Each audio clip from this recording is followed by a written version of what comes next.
welcome back to Terminally Bald. Cheers.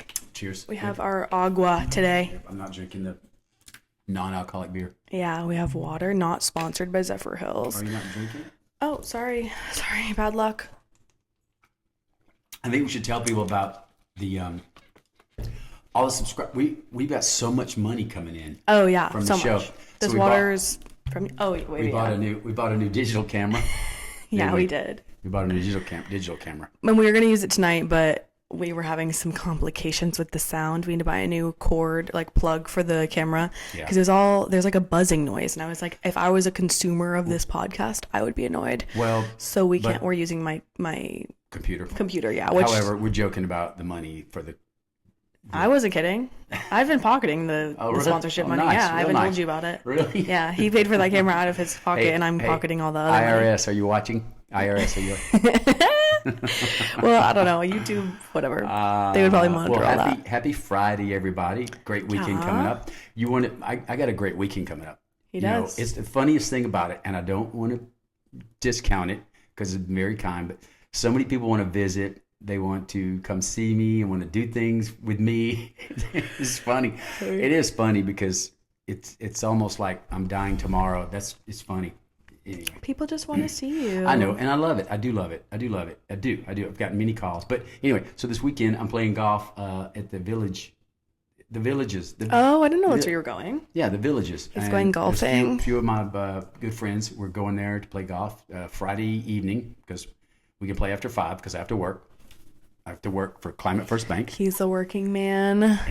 And so anyway, we're playing golf Friday night and 9 holes, and then we're playing 18 on Saturday, and I'm excited. I haven't done anything like this. Of course, I'm going to play golf without drinking any alcohol, so maybe my game will be better. Ooh, maybe you'll win. I can still win. I make them give me strokes. Oh, sorry. I know nothing about golf. That's the gag. Ooh, yeah, it's fun. There's some really good golfers playing with us. So I'm not going to say any names because people don't want me to say names. Because their wife don't know they're there.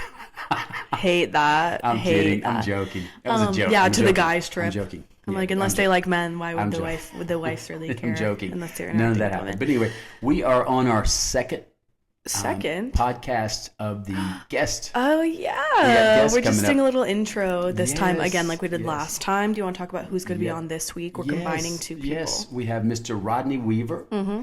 And we have Mr. Bud Palmer, if you can believe that, because Bud does not like being on the mic and doing that stuff. It's nerve-wracking. I would be nervous. I was nervous the first time we ever recorded. You were not. I was. I tell people the story about right before it started. You go, we got to breathe 3 times together. I forgot about that. Yeah. I made us breathe just so we could calm down because we wanted it to be a good episode. Yeah, well, I'm not even nervous a little bit. Oh, I don't get nervous at all anymore. I was only really nervous the first time and then ended up going really well. And then I was like, oh, this is fine. Because we only did like 1 test recording before the first episode. I've had some very sweet phone calls and text and calls this week. It's been very nice. Mm-hmm. And, I'm not complaining about this, but I think I'm starting to get a little tired from the chemo. They did say it's irritable. Mm-hmm. They did say it would start hitting this week last week or this week. Bad. It just, it makes me tired. That's it. But otherwise, I feel good. I ran this morning. I got back to lifting weights this week. So, yeah. I know we're kind of laggy though. We're tired. Yeah. We're kind of like. Tired. Yeah. We're like, what do we talk about? I know. We couldn't even come up with something. I know. I literally was like, Dad, say what kind of animal you would want to be if you were to be an animal. He was like, we're not doing that. No, we're not. I was like, I think that's interesting. I will say this. I've been running now for 3 weeks, and I'm still very slow. Mm-hmm. My running buddy, Steve Bronstein, lives right across the street. He's running, but he's training for a half marathon. So I told him just to run by himself because he runs with me. He's going to run really slow. It's irritable. I hate it. I really do. It's not, our times normally are slow anyway. We run about 8:20 to 8:30 a mile when we're just running. We're not training for anything. Mm-hmm. And I've been running like 9:40. Which is hilarious. You're saying a mile? Because my best mile, I think, was literally like 9 minutes. Well, that's pretty good. That's not bad. Okay. I'm struggling with 9:40. Okay, but you have cancer. Yeah, I'm like, you need to listen to your body. I guess. I don't know. And you know what they did to me today? I had to go in and get that lung thing. You talked. Oh, yeah. He had to get a breathing treatment. It's like this preventative thing. The doctors explained it to me so many times, and both of us, but I kind of like forget what it is. It's basically because it raises your immune system, and you have to breathe into it. And the girl was really impressed because everybody that comes in and does this, they're older. I'm like, I'm 61, girl. But she says they cough every time they do it. So I said, I'm getting ready to cough. But she put the mask on me. I didn't cough at all. You're basically inhaling like a liquefied like antibiotic, basically, or like it's liquid and then it's turned into a vapor. Like it's through like a it's what is it called? It starts with an N. I don't even know what kind of cancer I have. Don't tell me. Glioblastoma. You're right. Oh God, what is it called? Not a vaporizer, a nebulizer. Okay. Yes. Yeah. She was very sweet. She was Michelle. sweet. She was good. I didn't tell you this, but when she came outside of the room, because I had to wait outside while he was in there doing the nebulizer, she was like, your dad is the sweetest. Like, he's so positive. Like, she was being really sweet. Well, she was very sweet. I thanked her when she was done and told her what a great job. I try to tell them all if they do a good job. If they don't do a good job, I don't tell them that. But it's like, if you don't do a good job, I don't tell you did a good job. I mean, you better come in. It wasn't deserved. Well, when they come in, they better have some boxing gloves on because we're fighting cancer, baby. No, literally. Bring your whips ass stuff. Why did I immediately think of, what is that kangaroo that's a boxer? Yeah. What's his name? Do you know what I'm talking about? Come on. Where's my phone? You know, it's funny I was supposed to have my phone on standby to look up references. We got to wrap down soon, but it's because we got podcasters going to take up most of the time. But I see. I forgot what the hell I was going to Sorry, I was talking. That always happens to me. I'm like, oh, you talked over me. I'm not mad. I just now don't know what I was supposed to talk about. All right. Well, it's fine. We can wrap up. You guys are going to love our guest, Rodney Weaver and Bud Palmer. And I know I haven't even seen yours with Rodney yet. I guess I'll see it in editing. Yeah, they did some good stories. We got many more coming. I got Trip and Lynn Thrift going to do it. Is that this weekend? No. Okay. They're going to come down and see me in April. But so yeah, I forgot. It's my fault. I keep talking over you. Yeah, you're supposed to throw me back online. I know, but if you just say I can't circle back to what you're supposed to have been saying. My brain is fine. It's just immediate little things to remember. It's not major, and they said it will eventually go away, but it's kind of pain in the ass. Right. Excuse my French. It's like giving tip of your tongue. Yes. Yeah. Yes. Well, let's send out some love. Yeah. Let's bring in Rod G, the place to be. Give me a heart. He came out and he's down with me. Okay. And he explains who everyone is in the podcast itself, so we don't want to repeat it for you guys. True. Our heart is looking not great. Okay. Love. Oh, you want to do the outro? You want to do the outro in this? No, we should just do it. Let's practice. Okay, ready? We go. Peace, love, and funk and roll. Funk and roll. That's the part I always forget. This outro is really just showing how tired and just out of it we are. I can't wait till we get, and I'm doing raps live. No, I'm kidding. Oh yeah, that's in the works. I will. It's just gonna be a performance from him, the whole thing. It's gonna be him doing his slam poetry. That actually would be hilarious. Okay, I'm ending it now. We've been talking for too long. Bye guys. See ya. Love you. Enjoy the podcast. Enjoy our guests, and we'll see you next Friday at 9 a.m. Peace. Peace out. Hey, what's happening? Welcome to our podcast. It's called Terminally Bald, which is that my daughter came with that. It's kind of crazy. But guess who's here? The man with the plan. Mr. Bud Palmer, one of my closest friends, one of the Sigma Chi's that was there when I got initiated. Good man. He came into town. We were having some lunch today. Him and his beautiful wife, Christina, and Mr. Pierce is here. He'll be on later. You remember Mr. Pierce. But I wanted to get Bud in, talk to him a little bit. And the first thing I thought about when I went through the Sigma Chi, to come in Sigma Chi, Glenn Shaw brought me in. And Glenn Shaw was my big brother. Your big brother. So you got initiated and came into the fraternity. Yeah. And so one of the things I like to ask Sigma Chi's, not necessarily for the podcast all the time, but I like to ask them what Sigma Chi meant to them. What was important to them? What did you like about becoming Sigma Chi? We all came in thinking we were going to party. Right. Then you learn different things. So it starts out strictly selfish reasons. I joined Sigma Chi. I pledged Sigma Chi because they said they can move me out of Alumni Hall into the fraternity house. That's true. And at that point, I had 3 roommates. They all smoked, and I'm like, get me out of here. So I was a Sigma Chi. So that's how it started. And then it grew from there. Yeah, then you see the real reason you're there. You bonded with other guys and really became a tight group. I mean, all the years we were there. Yeah. So how many years were you at Troy? It's not important. It's 5-ish. Well, that's average, I think. I would listen. I can't brag you because I was there 5 years, but I went 3 summers. Yeah. So 4 years, I cut it short. Yeah, and I would have stayed longer. I know. I was so mad when I got my degree. I was like, "What? Come on, Troy! I didn't earn this shit, man. I got another." Let's just keep going. It's just getting fun. It was crazy, but so when I think about Sigma Chi, one of the funnest things, because when we got to school, you got there a couple years before me, right? Right. 1980. But you came into Troy because for football, right? You were initially, played for the Trojans, right? And just didn't work out for you. You didn't like it, and so got more involved with just the regular campus and stuff like that. So one thing that I really thought was cool was when I was going through is that we had not won any championships in intramural. Yeah. And flag football was key, that we wanted to be we wanted to win that thing.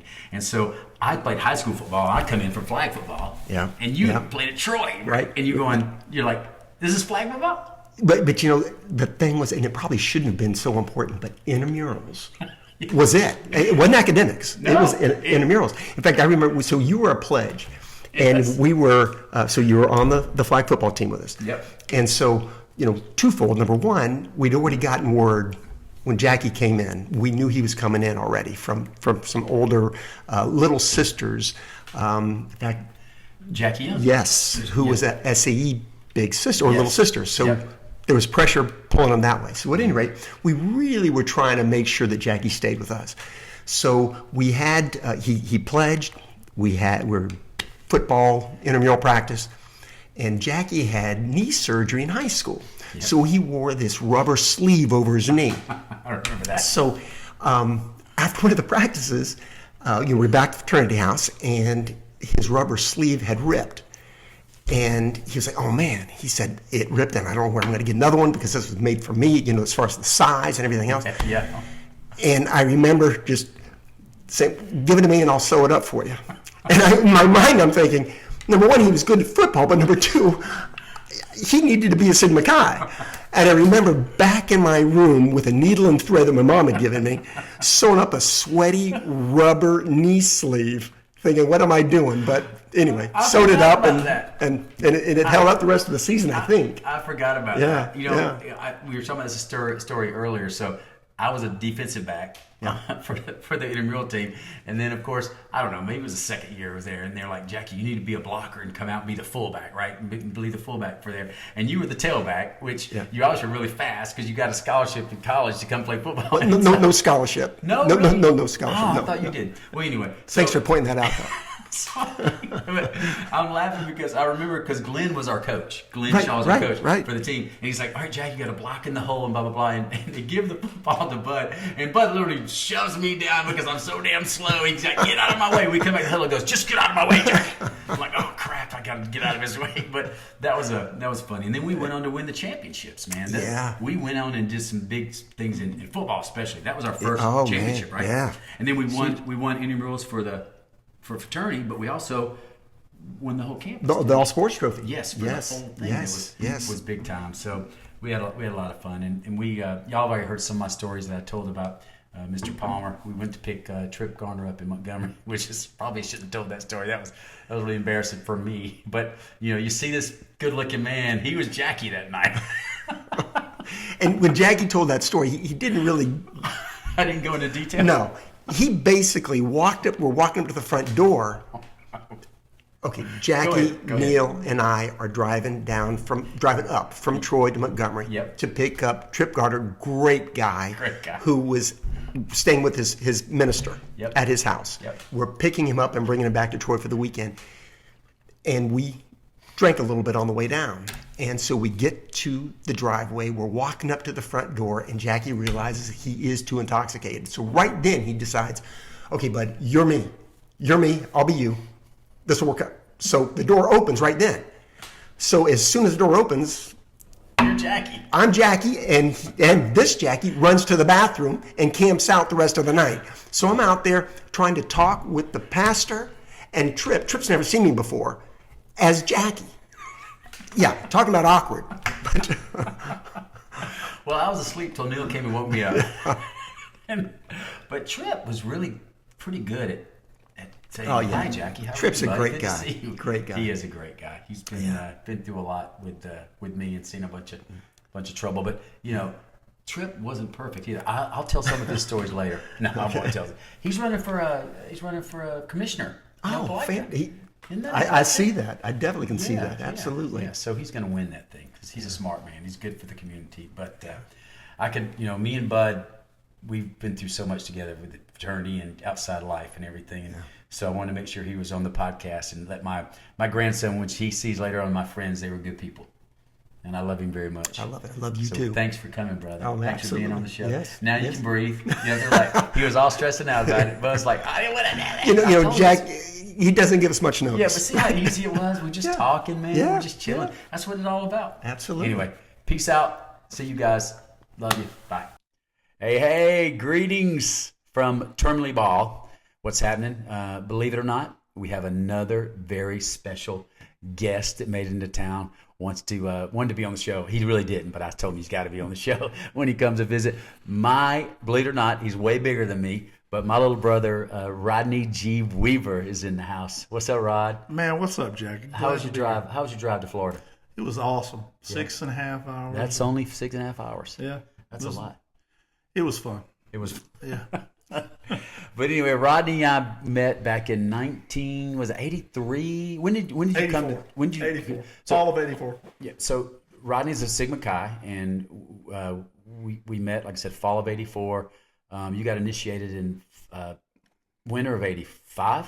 Now, I really enjoyed my pledge time, so I did it twice. So I was winter quarter. Okay. But I was president of my pledge class. I didn't. Were you get really? it. Yes. I did not know that. Yeah. Oh wow. Okay. The first time I didn't get initiated, so I said I better try hard. Really? I guess after you have two terms, you're able to say. Neil Starling was our president, but he's such a politician. He was born for that. Yeah, you're not really that way. That's why it kind of surprises me. Well, you're more of like the dictative king. That's you. You're like, get your butt over there, stop it. Nah, it was Don was the the enforcer. He was. Yeah. I thought Don was like he had secretary. a Buford Pusser stick. My God. Walking tall. That's right. And Scott, he was, you had do. The Atmore boys really were interesting, and I could tell you a bunch of stories about Atmore boys. They never wore shoes, ever. Didn't matter the function. It's 30 degrees outside. They run around with no shoes. And they fought a lot, beat up a lot of people. So I never crossed any lines against those Atmore boys. No, that was Scott. He was a lot more aggressive than I was.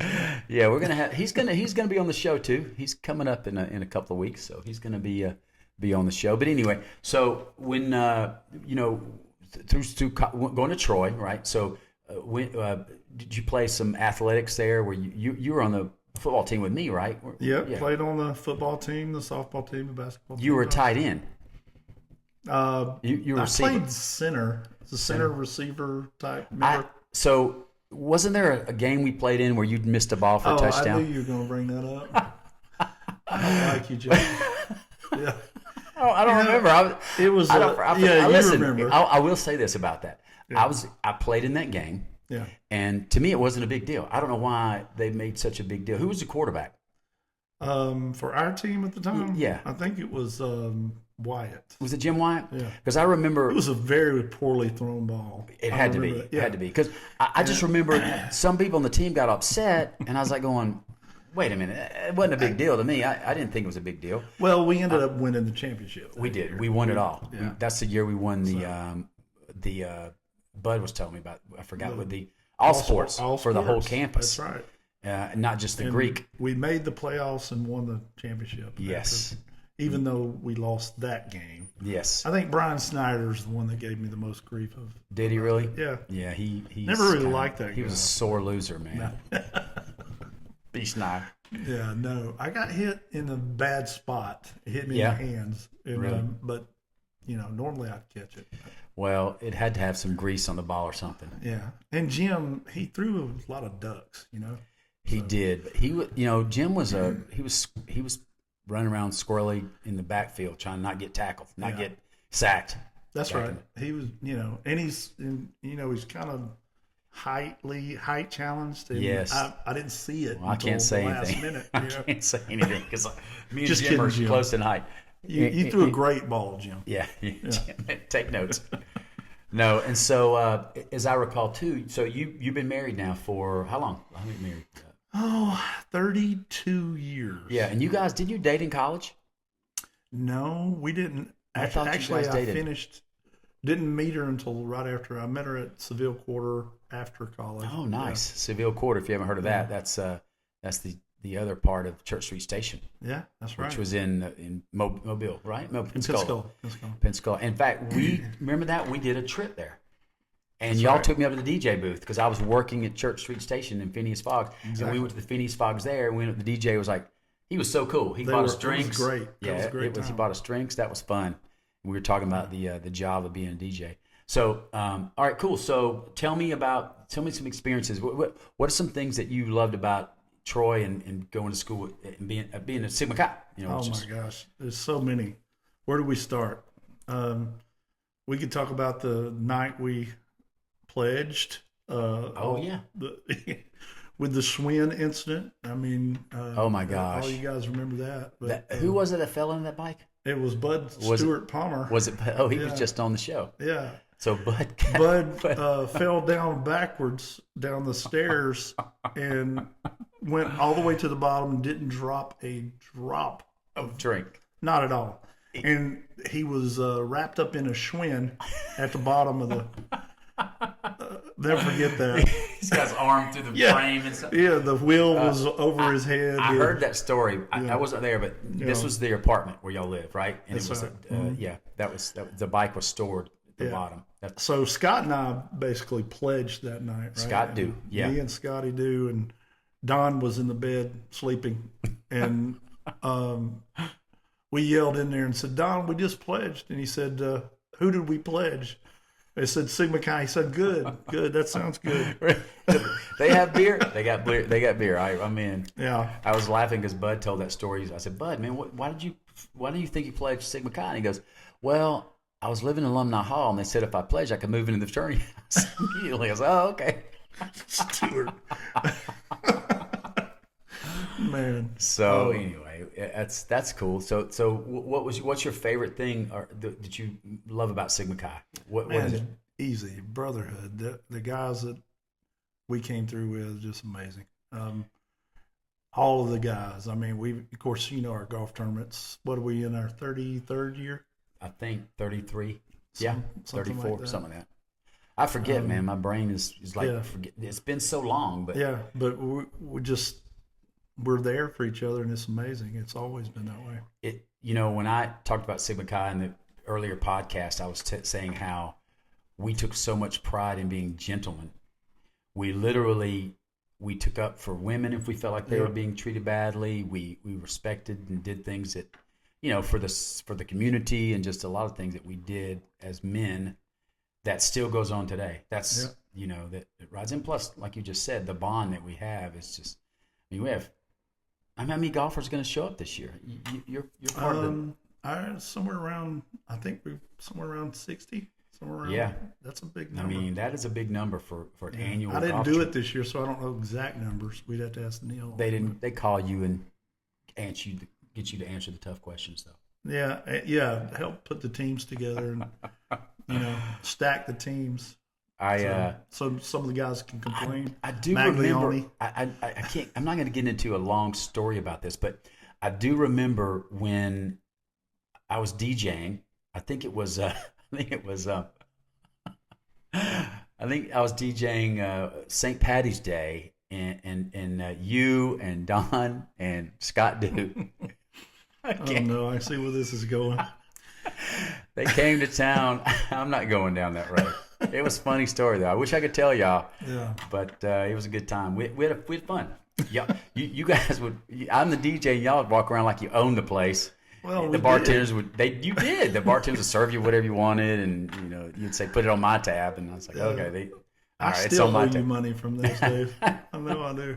I just know y'all left for a little time. I don't remember what happened. It was interesting learning about that. Anyway. Yeah. So yeah, and then remember the first house we lived in, which is when I was Church Street. The White House. The little one, the little, we had the front, with the swing. No, I'm talking about the first house here when y'all came to visit. You're talking about when you're in Orlando here. Yes, Me and Scott you painted guys that came house. and visited. Yes, that's what I was going to tell the story. So I tell these guys, my house needed painting, and we picked the paint, bought it. We couldn't afford to have somebody paint it, so these guys lived in Tampa. As a matter of fact, you still owe me money. So I said, guys, y'all come over. I'll give you beer, and you can paint my house. And the front of the house had a old wooden frame in the roofing section, and it soaked up a lot of paint. You would remember that, and you guys were painting that, and I went inside. I said, all right, we just started, and I bought. Remember the beer ball, the ball. Yeah, remember the beer ball? It was the Coors, and it had a big glass ball with a pump on it. It was huge, pretty big. And I remember bringing that out there, and you're like, oh, we can take a break and have some beers. That's the last that was painted. There was nothing else painted. We sat there drinking, and we did not paint any more that day. No, that house was hell, man. I finished the paint job myself 3 weeks later, painting by myself. But it was a one story, so it was not that hard to finish it. But anyway, that was a funny thing because literally came over, they started painting and realized this thing's sucking in the paint like crazy. Let's take a break and have a beer. Next thing you know, it's over. It was fun. That was fun. That was a good time. We did that so many times. Scott Dukes to come over here, then you come over here, get away from Tampa when y'all were doing the mortgage business back then. Remember Prince. That? Oh my God. My dog. The biggest dog in America. He was crazy. He was, and he was a trip. He was, man. That dog, man. He was a good dog. We gave him away. We had to give him Scared me to death, that dog. He would act like he was going to eat you up. He was a big physical dog. Yeah, that was funny. Well, so we did a lot of things. You were here, weren't you here when we all rented a bus and we all went to the preseason football game? Yep. You were here, right? So it was the Dolphins playing the Washington Redskins. Remember that? I got the bus to pick us up, and we had 30 people that went. We had all seats in the end zone. Great. That was so much fun. Yeah. Remember going back to the painting. I was just thinking about the painting. Yeah. We painted Bud's house as well, his mom and dad's house. Yes. And it was kind of a windy day. Yeah. And we didn't move their car. Uh-oh. So we the wind blew and we had paint all over their car. I think we cost them money on that too. So never hire Scott Dew and Rodney Weaver to paint. I blame that on Scott. He was really trying to get finished, so he was slapping paint. That's too funny. And now here we are. We're grandpas now. We're grandfathers. That's right. That's funny. That's funny. That's right, man. I got another one on the way. Yeah. Number 2. I know, man. That's what happens. And so. Well, that's awesome, brother. I appreciate you coming up and showing up for the show. My fraternity little brother, who's twice my size, kept me out of trouble, stopped me from getting beat up in bars. I probably got you in some stuff. I shouldn't have. You did, but you'd always step in and stop it. When I was DJing after the year I graduated at the Cabaret in Enterprise, I was DJing there for a year, and you guys would leave Troy and come over and hang out with me in the DJ booth. Yeah. And we had so much fun. I came over. Do you remember the time I came over? It was just me, and I came over and we cut a rug all night. And when the doors opened, the sun was shining. Oh, I do remember that. We closed the doors at 2. Yep. And we had 2 or 3 servers and about 5 other locals that wanted to hang out with us. So we stayed in the bar drinking. Tom Susie would be mad at me now if he heard about this. And then we finished, and because it had windows tinted, so you couldn't see outside. It was dark. We thought it was still dark. We go out the back door so we can go out and leave the place It's locked. like 9 in the morning, 8 in the morning. The sun was up, and I was like, oh my goodness. We've been here all night long. Yeah, it was a lot of those times, Jackie. A bunch of those, man. A bunch of those. The trip we did to some crazy things, too. Florida State. Me, you, Bud, and Scott. Oh, my gosh. So we were down South Georgia for the fraternity. Yeah, the pledge retreat. So what would happen, guys, people, we would go on a retreat to somewhere and just big brothers and the pledges would hang out and just really socialize and do a local thing. And we were at Neil Starling's stepfather owned a camping area on the lake, and we stayed in those condos. What was it, Douglas? I forget. No way I'm going to remember. Yeah. So we're there and we're hanging out, and sure enough, all of a sudden, you and Scott do, because he was my little brother, I could do whatever. We could leave if we wanted to, as long as we stayed together. And Scott do says, let's go to FSU and check out the Super Guy house. It's like, I don't know, 1 o'clock in the morning. Let's go. We all jumped in and took off to FSU. And of course, by the time we get there, everything's closed. We were running around, went to the fraternity house. They were asleep. We stole some stuff. We stole some of their trophies. Some of their pictures. And they caught us. Yeah, and they got mad at us. Stuart drove. Bud drove us, and if it wasn't for Bud Palmer, we wouldn't have got back alive because we all passed out sleeping in the car. Yeah. And Bud had to drive, was it 2.5 hours to get back? And I just remember you were riding toward the Sigma Chi house, and he says this isn't true, but some guy yelled at us. I think we probably started it, yelling out the window. Oh yeah, I do remember the guy yelled at us. They had the tennis rackets in the car. Yeah, Scott goes, "Oh, whip your butt!" And Scott jumps out of the car, grabs a tennis racket, and goes sprinting toward the guy. Of course, the guy backed down when he saw the tennis racket. Now, Scott claims to this day that he didn't grab a tennis racket. Oh, he did. Oh, thank you. You remember. He says he didn't. I'm like going, well, the other guy was pretty big walking down the street, and we would have helped him. Something wrong went bad. Yeah. But it was so funny. He grabs a tennis racket and sprints down. I'm just shocked like about 2 in the morning. Scott didn't even play tennis at the time. How do you have a tennis racket? I don't know where that came from. We were Bud Palmer's. Bud had all kind of athletic equipment. Didn't use any of it. No, I'm kidding. That's funny. That was classic. Yeah. That's a good story. So anyway, time's running down. Thank you for coming, brother. Thank you for being on the Terminally Bald Show. Hope you guys enjoyed my fraternity little brother. We've been close for many years. Love him deeply. I knew him when he was nothing. He knew me when I was nothing. Now look at me. Yep. I wear hats every show because I don't want anybody to see my scars, my bald head.